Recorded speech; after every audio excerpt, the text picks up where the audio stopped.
Bienvenue dans votre émission Apprendre à vivre sur RTV. Alors aujourd'hui, je veux vous parler, je veux vous avertir en fait d'une chose qui me semble tellement importante. Voilà, vous savez, la question du couple, c'est ma raison d'être, c'est ma raison de vivre. J'accompagne beaucoup de gens qui veulent se mettre en couple ou de gens qui sont en couple et qui veulent le rester. Parfois, qui se séparent. C'est la vie. Et là, depuis quelque temps, j'ai pas mal de personnes qui sont en couple, suivez-moi bien, qui sont en couple avec une personne qu'elle présente elle-même comme une personne responsable, comme une personne sur qui on peut compter, comme une personne qui est gentille, comme une personne qui est un bon père de famille ou une bonne mère de famille. Bref, tout est bien en ordre à la maison et au moindre pépin, la personne est là, que ce soit l'homme ou la femme. D'accord ? Parce que j'ai les deux cas. Très bien. Mais, évidemment, si on consulte, c'est que on considère qu'il y a un problème. Le mais, le voici. C'est que elle me dit, ou il me dit, donc voilà, encore une fois, tout va bien, tout est en ordre, la personne est merveilleuse, etc. Mais je m'ennuie. La personne n'est pas assez inventive, elle ne me surprend pas, j'ai besoin de vivre des sensations, des émotions, c'est un peu raplapla, notre vie à deux. Oui, effectivement, je vous le redis, la personne est bien sous tout rapport, elle est gentille, elle est responsable, et ceci, et machin, et cela, et cela, et cela. Mais je meurs d'ennui. Je vous donne l'exemple d'un cas, par exemple, qui me disait ce que je viens de vous dire, et pour elle, donc là en l'occurrence c'était une dame, pour elle, le jour où ils sont partis en vacances dans un bel hôtel à Marrakech, au Maroc. Elle me dit, ce jour-là, enfin durant ce séjour-là, quand même là-bas, au milieu de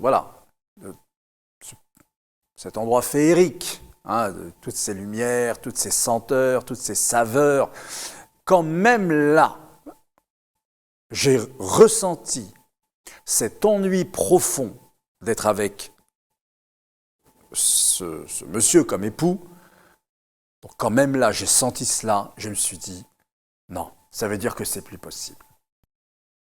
Ok, très bien.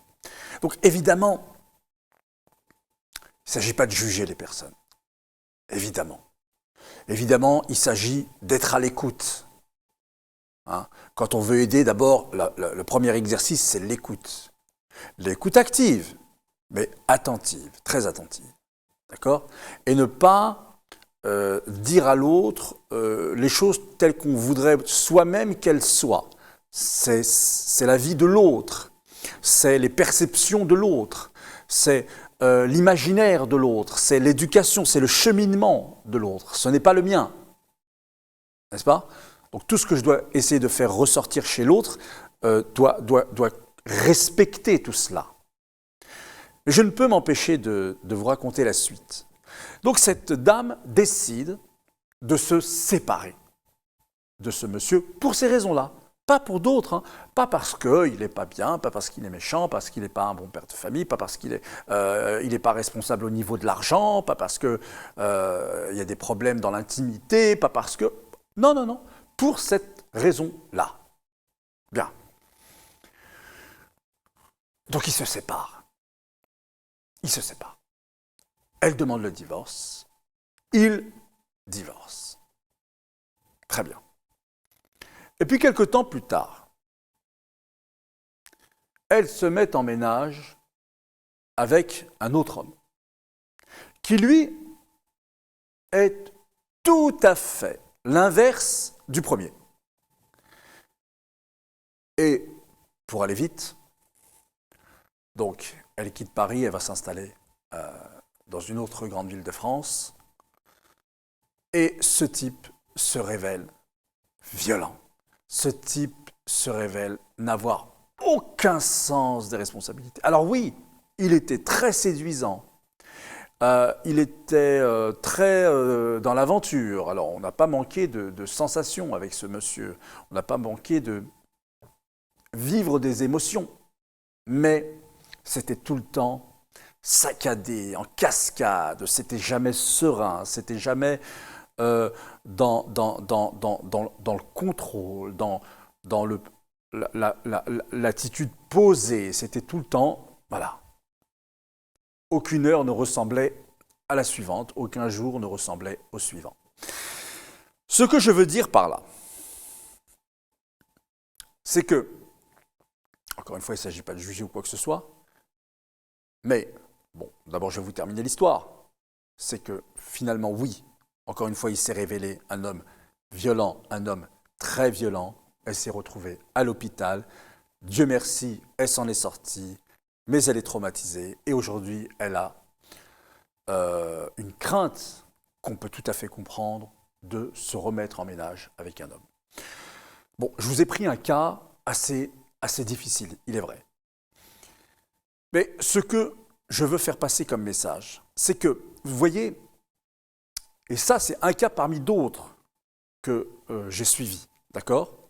Sur justement le même thème, à savoir, je veux me séparer de ma compagne ou de mon époux, de mon épouse, parce que je ressens que, effectivement, tout va bien, mais je m'ennuie. Voilà, la personne ne me fait pas vibrer. On peut le comprendre, certes. Mais ce que je veux faire passer comme message, c'est l'idée qu'on peut soi-même être le soleil aussi dans la relation. Ne pas toujours attendre de l'autre qui soit mon soleil. Ça, c'est le premier point. J'ai mon rôle à jouer pour rendre plus belle encore la relation. Or, on a pas mal de gens qui se mettent avec une personne en attendant de cette personne qu'elle soit le soleil, qu'elle soit la source de toutes les émotions à vivre, de toutes les sensations que je voudrais vivre, etc. etc. Hein, comme si j'étais là avec une télécommande et j'avais plus qu'à zapper sur les chaînes pour trouver le film qui me convient. Non, je peux moi-même d'abord être un soleil par moi-même, pour moi-même, et puis en plus le dispenser dans toute la maison. Et cela provoquera chez l'autre aussi quelque chose qui fera que de lui-même aussi jaillira de la lumière. Et puis la relation progresse et s'embellit. Donc c'est le premier point. Le deuxième point, la communication. La communication n'est pas qu'un vain mot. Non, la communication, si on ne sait pas le faire, ça s'apprend. Ça s'apprend. J'ai vu beaucoup de gens qui ne savent pas communiquer dans le couple. Non, on croit que c'est inné. Pas du tout. Chez certains, oui, ils n'ont pas eu besoin d'apprendre. Chez d'autres, ils ont besoin d'apprendre. Et dans tous les thèmes de la vie quotidienne. Et troisième point, pourquoi ça c'est important d'être un soleil et de savoir communiquer ? C'est parce qu'aujourd'hui, il faut vraiment prendre conscience d'une chose, messieurs et mesdames. C'est que quand on a le bonheur de vivre avec une personne responsable et digne de confiance, et qui effectivement peut ne pas avoir quelque autre qualité. D'abord, elle peut évoluer par le biais de ce que je viens de vous dire, mais quand on a la chance et le bonheur de vivre avec une personne pareille, il faut bien comprendre une chose, c'est qu'aujourd'hui, mais c'est ce qu'il y a de plus rare. C'est ça qui est rare aujourd'hui. Tomber sur une personne responsable et digne de confiance, et qui sont en plus gestionnaires, bonnes gestionnaires du foyer, hommes et femmes. C'est ça qu'il y a de plus rare, et c'est donc cela, même en économie, qu'il y a de plus précieux. Les gens qui sont saccadés, qui vont dans tous les sens, mais c'est ce qu'il y a de plus courant.